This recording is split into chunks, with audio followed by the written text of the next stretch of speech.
61절부터 65절까지 말씀을 통해서 공회 앞에 서신 예수님, 공회 앞에 서신 예수님, 공회 앞에 서시다, 이런 제목으로 하나님의 말씀을 sam고하겠습니다. 주님과 제자들의 모습은 이제 거듭거듭 상반된 모습으로 등장을 합니다. 예수님께서는 생명의 길을 걸어가시기 위해서, 또 죽음의 길을 걸어가시기 위해서 간절히 기도하십니다. 그리고 하나님께서 주신 힘과 능력으로 그 십자가의 길을 당당히 나아가고 있습니다. 반면에 제자들은 반대입니다. 기도하지 않고 졸고 자다가 일어나서 예를 들어 말고의 귀를 베는 엉뚱한 행동을 하기도 하고, 또 예수님이 잡히시니까 도망을 갑니다. 심지어 예수님의 제자 유다는 예수님을 3년 반 동안이나 따라다녔지만 예수님을 은30에 파는 그런 죄를 범하였습니다. 다른 제자들도 예수님이 잡혀가시자 기겁하고 모두 도망하는, 겨우 베드로만 몰래 예수님을 멀찍이 따르는 장면을 우리가 오늘 본문에서 볼 수가 있습니다.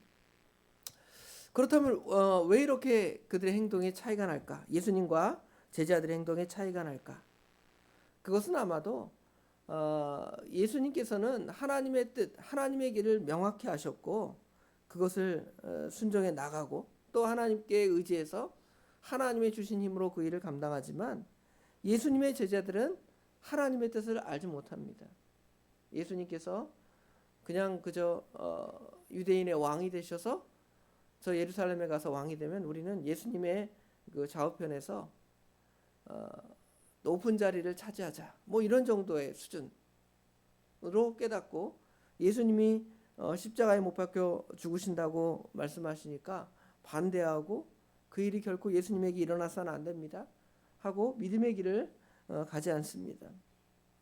이것을 통해서 우리가 교훈받을 수 있는 것은 우리가 하나님의 뜻을 아는 것입니다. 물론 하나님의 뜻이 아무개야 이게 하나님의 뜻이다 그러지 않습니다.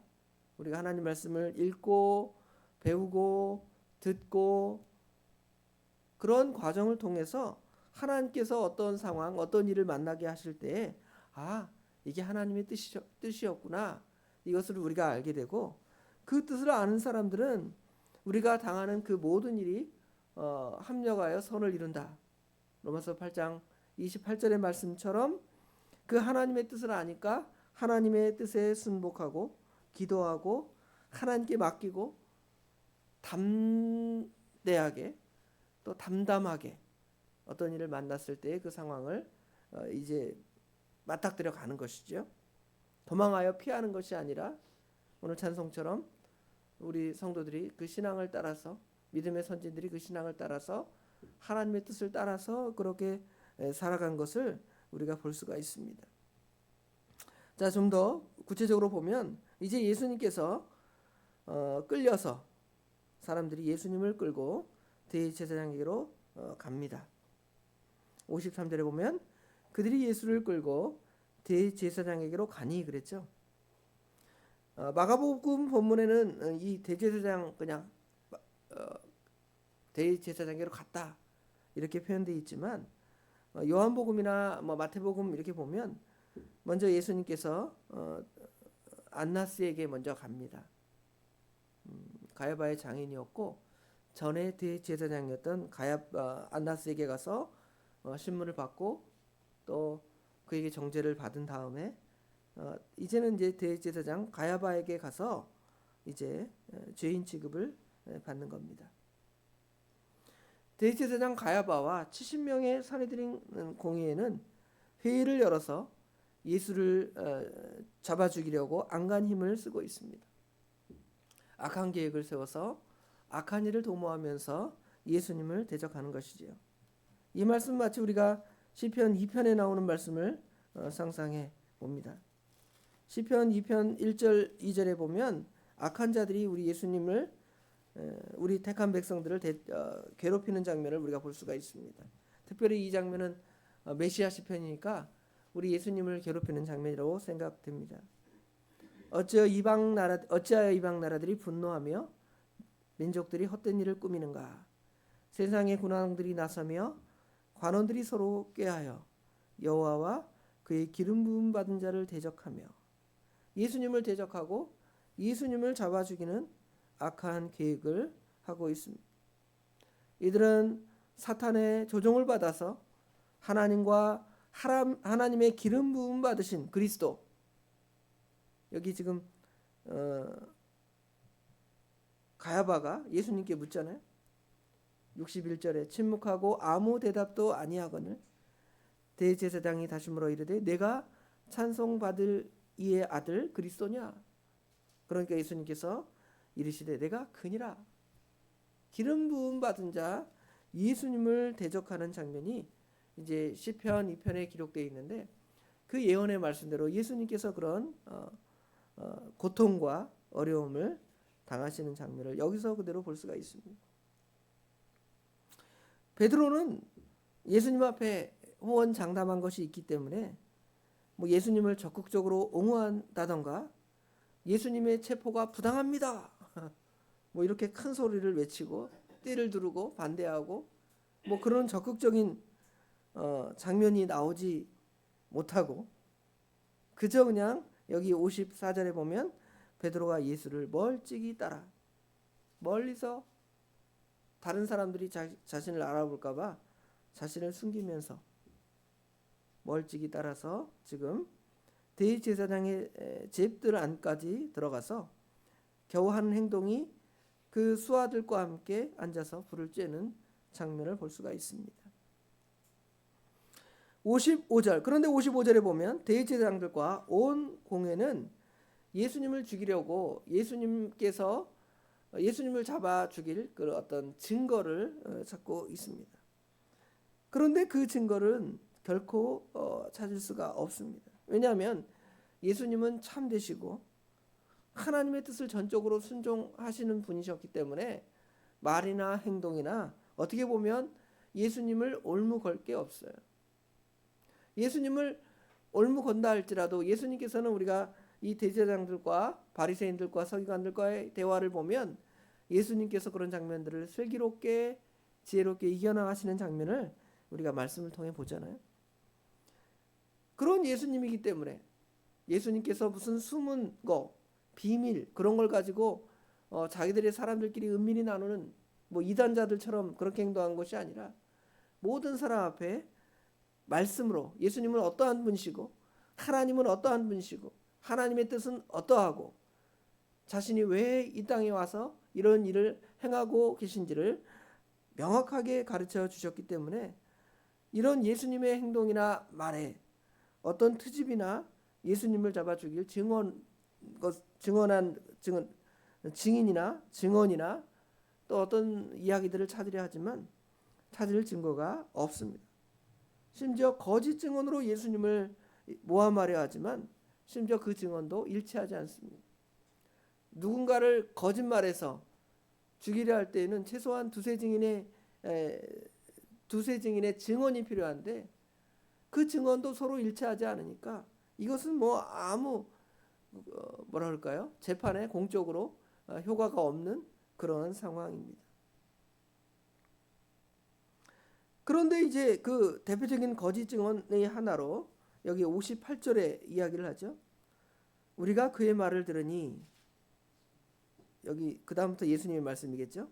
근데 이건 뭐 자기들이 이제 예수님이 이렇게 말했다고 증언하는 내용입니다.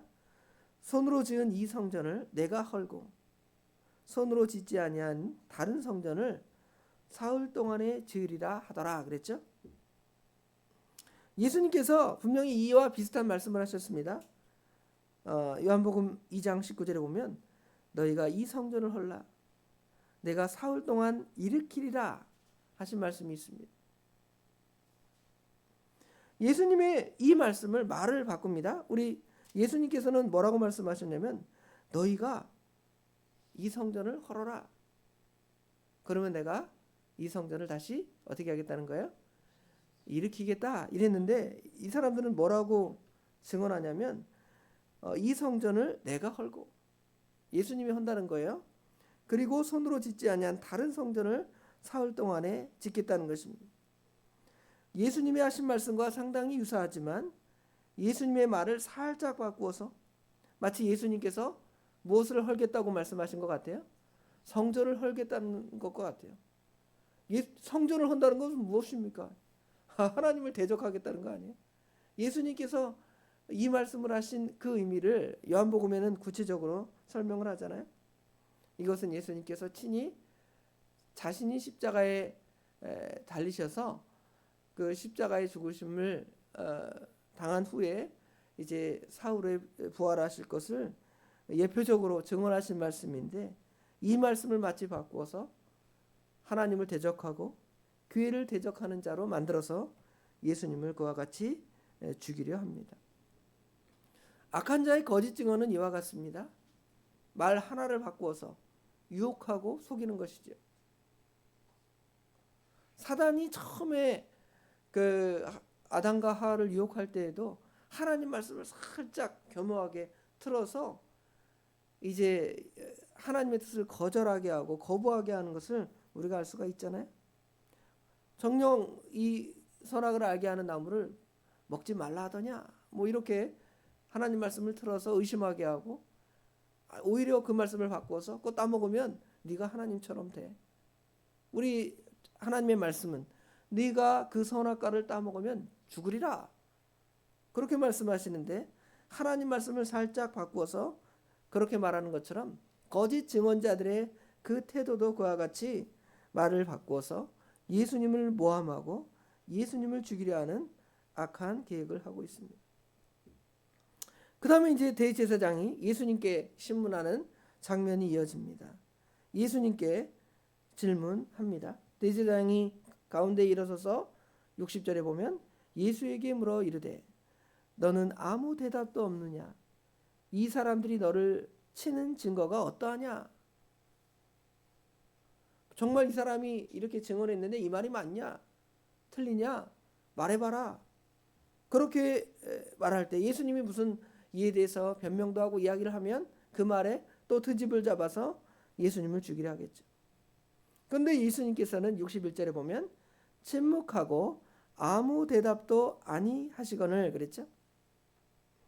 이 말씀을 우리가 이사야 53장의 말씀처럼 이사야 53장 7절에 보면 그가 곤욕을 당하여 괴로울 때에도 그의 입을 열지 아니하였으며 마치 도수장에 끌려가는 어린 양과 털 깎는 자 앞에서 잠잠한 양같이 그의 입을 열지 아니하였다 하는 이사야의 예언처럼 우리 예수님께서는 아무 대답도 아니하셨습니다.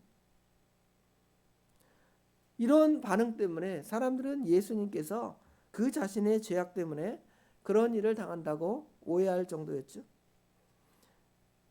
그러나 이사야 53장 10절에 끝에 보면 여호와께서 그에게 상함을 받게 하시기를 원하사 질고를 당하게 하셨은즉 그의 영혼을 속건 제물로 드리기에 이르면 그가 씨를 보게 되며 그의 날이 길 것이요 그의 손으로 여호와께서 기뻐하시는 뜻을 성취하게 될 것이다.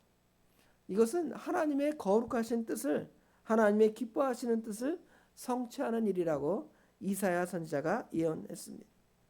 예수님이 침묵하고 그냥 그 일을 당하신 것은 예수님이 능력이 없고 힘이 없고 바보 같고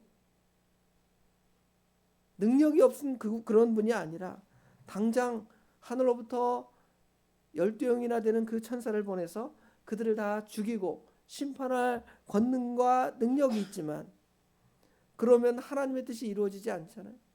하나님의 뜻을 성취하기 위해서 하나님의 택한 백성들을 위하여, 우리를 위하여, 저를 위하여, 성도 여러분을 위하여 예수님께서는 그 일을 침묵하시고 당하셨습니다. 그러자 다시 그 대제사장이 예수님께 질문합니다. 다시 물어 이르되 61절 중반에 보면 내가 찬송받을 이의 아들, 찬송받을 이라는 것은 하나님이시겠죠. 하나님의 아들 그리스도냐 하고 질문할 때 예수님께서는 내가 그다 이렇게 당당하게 말씀하십니다.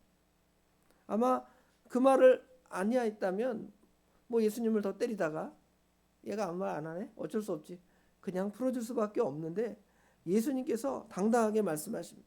내가 그니라. 예수님은 하나님이시고 하나님의 아들이시기 때문에 내가 그리스도다 이렇게 당당하게 말씀하신 것이죠. 그 말씀에 더해서 예수님께서 무슨 말씀을 하시냐면 62절 중반에 보면 인자가 권능자의 우편에 앉은 것과 하늘 구름을 타고 오는 것을 너희가 보리라. 이 장면은 무슨 장면이냐면 지금 공의회 불의한 그 공의회 앞에 사내들인 공의회 앞에 예수님이 서셨지만 이 장면은 마치 예수님이 오실 그 미래의 하나님의 그 심판대 그 재판을 보게 되는 거죠. 불의한 공의회와 불의한 재판에 우리 예수님께서는 침묵하시다가 결론적으로 영원한 하나님의 마지막 공의의 심판대를 지금 그들에게 보여주는 것이죠. 내가 어떻게 된다는 거예요? 권능자의 우편에 앉은 것과 여기 권능자의 우편에 앉는다는 것은 예수님께서 이제 앞으로 죽으시고 땅에 묻히시지만 부활하셔서 승천하시고 하나님의 우편에 앉으실 것과 그 다음에 그것으로 끝나는 것이 아니라 하늘 구름을 타고 오셔서 이제 이 세상을 심판하실 심판주로 오실 장면을 우리에게 동시에 보여주는 것입니다. 너희는 그렇게 불의한 재판, 불의한 공의회를 열어서 나를 심판하지만 나는 이제 너희의 그것 때문에 죽임을 당하지만 이제 장차 우리 주님이 재림하실 그때에는 하나님의 공의로운 심판이 너희 앞에 있어서 이제 너희들을 심판하러 오실 것이다. 저리로서 산자와 죽은 자를 심판하러 오시리라. 사도신경 신앙고백이 있잖아요. 거기로부터 하나님 권능의 우편으로부터 이제 이 세상을 심판하러 오실 때에 그 심판대 앞에 서게 되는 것입니다. 여러분 심판대 앞에 서는 게 얼마나 무섭고 두렵습니까? 지난 우리가 경찰서에 가서 증언하는 거 그죠? 뭐 잘못해서 그런 것이 아니라 그게 사실인가 아닌가 그거 확인하러 오라 그래도 가서 벌벌 떨리고 그죠? 말 잘못하면 큰일 나는 거 아닌가 그죠? 그럴까 봐 걱정하는데 그 심판대 앞에 선 걸 보세요. 얼마나 무섭습니까? 남이 그 재판장 앞에 쓰는 것도 두려워요. 지난번에 그 대통령 탄핵할 때도 보면 뭐 괜히 우리가 더 떨리잖아요. 내가 재판 받는 것처럼. 그렇죠? 남이 그래도 그런데 우리 살아가시는 예수님이 그 일을 당하셨고 그 일을 당하신 것은 사실은 우리가 그 재판정 앞에 서게 될 것이고 우리가 사실은 그 앞에 두려운 거예요. 왜냐하면 예수님의 십자가의 대속이 없었으면 그 심판대 앞에 서서 우리 모든 인류가 다 지옥 형벌 얼마나 무섭습니까? 그런데 예수님께서 이 세상에서 이 불의한 재판장들 또 재판관들 그죠? 그다음에 그 판결 앞에서 그 일을 당하지만 그것이 효과가 되어서 우리에게 유익이 되어서 우리가 하나님의 심판대 앞에서 예수님이 당하신 그것 때문에 우리는 이제 의롭다, 무죄다. 영원한 하나님의 은혜를 받게 되는 것이죠. 이에 대한 예수님의 증언 앞에 대제사장이 자기 옷을 찢으며 이르되 우리가 어찌 더 증인을 요구하리요. 그들은 예수님을 하나님의 아들로 믿지 않으니까 증언이 더 필요 없는 거예요. 그렇잖아요? 이단자가 자기가 하나님이라면 우리가 더 이상 그 이단인 거 더 증언할 필요가 없잖아요. 그거 따라다닐 필요 없잖아요. 그것처럼 이들은 예수님을 하나님의 아들로 믿지 않으니까 그런 거예요. 무슨 증언이 더 필요하겠는가? 그가 신성모독하는 말을 너희가 들었다. 예수님을 그런 취급하면서 신성모독했다고 예수님을 무슨 판결에 해당한다고 말해요? 여기 64절 끝에 보면 그들이 다 예수를 사형에 해당한 자로 정죄하고 어떤 사람은 예수님을 이제 침뱉고 예수님의 얼굴 가리고 때립니다. 그러면서 말하기를 선지자 노릇하라는 거예요. 이게 무슨 장면일까? 아마 예수님이 눈이 가려졌으니까 뭐 아무나 와서 툭 때리고 야 누가 때렸게? 알아맞혀봐. 선지자면 딱 알 거 아니야. 뭐 이런 거 장난을 치는 거예요. 여러분 뒤에다 손끝 탁 대고 어느 손가락으로 찔렀게? 물어보고 애들 그런 장난 하잖아요. 예수님을 그렇게 알아맞혀봐 하고 예수님을 조롱하는 거예요. 또 하인들도 손바닥으로 예수님을 때리며 예수님을 조롱하고 있습니다. 예수님께서 이런 불의한 재판과 거짓된 증언에 침묵하시며 하나님의 공의로운 심판에 이 모든 것을 맡기고 이를 담당하셨습니다. 이 모든 당한 일이 우리가 잘 아는 대로 우리의 죄악 때문이고 우리의 허물 때문입니다. 이사야 53장 5절 6절의 말씀이죠. 이들은 불법의 재판을 만들어 예수님을 사형 판결에 해당된다고 말했지만 사실은 그것은 우리가 당할 것이었고 그들이 당할 것이었습니다. 그것을 우리 주님께서 대신 당하신 것입니다. 아까 잠깐 얘기했지만 공의 앞에 서신 예수님을 상상하면서 재판관 앞에 서 있는 여러분의 모습, 또 영원한 하나님의 심판대 앞에 있는 여러분을 상상해 보시기 바랍니다. 너는 죄인이다. 너는 영원한 지옥이다. 그러지 아니하시고 예수님을 알고 예수님을 믿었기 때문에 면죄. 예수님을 모르는 사람들은 그 심판을 받게 되는 거예요. 그러면서 이제 우리가 그 대신 이 예수님께서 우리에게 베풀어 주신 그 구속의 은혜를 감사하는 것. 그 구속의 은혜를 감사하는 것은 예수님께서 우리가 지난 주일에 구원의 우물물을 마시라 그랬죠. 예수님을 믿고 예수님을 따르는 것이 구원의 우물물을 마시는 것인데 그 구원의 우물물을 마신 자가 어떠한 사명을 감당하라 그랬냐면 하나님을 감사 찬송하면서 하나님의 행하신 여호와의 행하신 아름다운 일을 선포하라 그랬잖아요. 우리의 사명은 그것입니다. 예수님께서 이런 일을 당하셨음을 믿고 내 죄 때문에 이 일을 당하셨음을 믿고 감사하면서 이제 그것을 다른 사람에게 전하는 거예요. 예수님이 나 때문에 이런 일을 당하셨고 여러분 때문에 이 일을 당하셨습니다. 그러므로 여러분은 예수님을 믿어야 됩니다. 예수님을 믿지 아니하면 여러분도 예수님이 그 세상의 심판대 앞에서 사형 판결을 해당하는 것처럼 여러분도 지옥 형벌을 받을 것입니다. 그러나 예수님은 그 일을 당하셨고 우리로 하여금 그 사실을 믿게 하시고 그 사실을 믿는 자에게는 이제 하나님의 심판대 앞에서 여러분 자유다. 그 은혜를 받게 된다는 거예요. 오늘 올 여름 마지막 노방전도죠. 이 아름다운 예수님이 행하신 그 일을 선포하는 그 사명을 잘 감당하는 하루가 되시기를 주님의 이름으로 축원합니다. 기도하겠습니다. 아버지 하나님, 은혜와 사랑을 진심으로 감사합니다. 오늘도 저희들을 사랑하여 주셔서 지난밤에 잠 잘 자게 하시고 저희들의 잠을 깨우사 하나님께 나와 예배하며 하나님을 섬김으로 하루를 시작하도록 은혜와 복을 주신 아버지 하나님, 은혜와 사랑을 진심으로 감사합니다. 특별히 우리 주님께서 공의회, 사내들인 공회 앞에 서서 불법의 재판을 받으시고 정죄를 받으시고 마지막에는 사형 판결에 해당된다는 선언과 함께 침뱉음을 당하시고 또 매를 맞으시고 조롱을 당하시는 우리 예수님의 그 모습을 우리가 이 말씀을 통해 읽으면서 깨닫는 것은 그가 과연 무슨 죄를 범해서 그 일을 당하였는가 하는 것이 아니라 사실은 우리가 그 형벌을 받고 그 처벌을 받는 것이 마땅한데 우리 예수님께서 우리 하나님의 영원한 심판대 앞에서 우리를 의롭다 하시고 우리를 죄 없다 하게 하시려고 이 세상의 불의한 재판관들과 그 재판대 앞에서 아버지 하나님 이런 형벌을 당하시고 이런 괴로움을 당하셨습니다.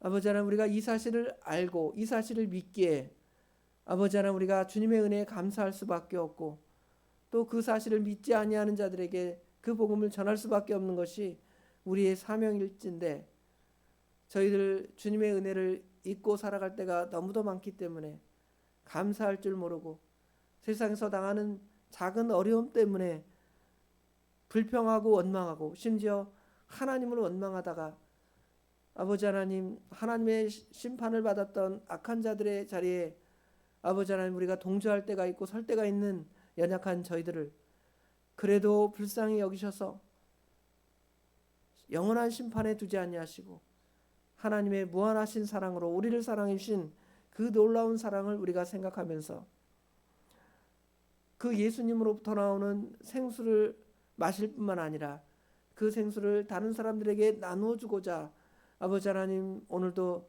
저희들의 사명을 감당하려 하오니 우리 삶 가운데 그런 사명을 잘 감당하게 하시고 또 특별히 오늘은 전도하는 날인데 전도하면서 이런 어려움을 당할 때 예수님이 당하신 그 고난을 생각하면서 믿음으로 넉넉히 이겨나갈 수 있도록 우리 하나님 도와주시옵소서.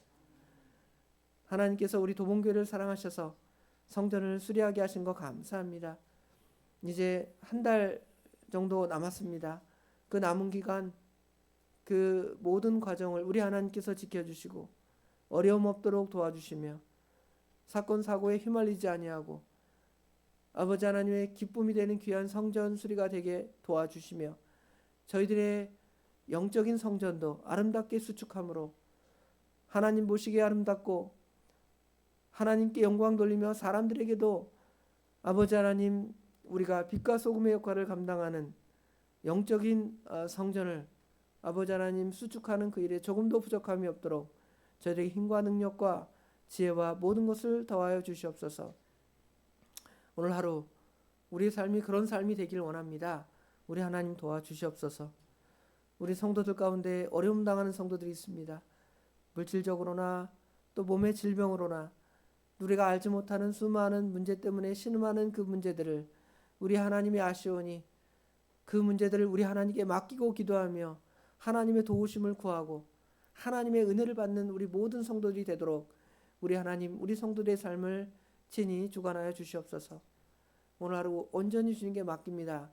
우리 주님께서 모든 것들을 선히 복되게 인도하여 주실 줄 믿사오며 예수님의 이름으로 간절히 기도드리옵나이다. 아멘. 하늘의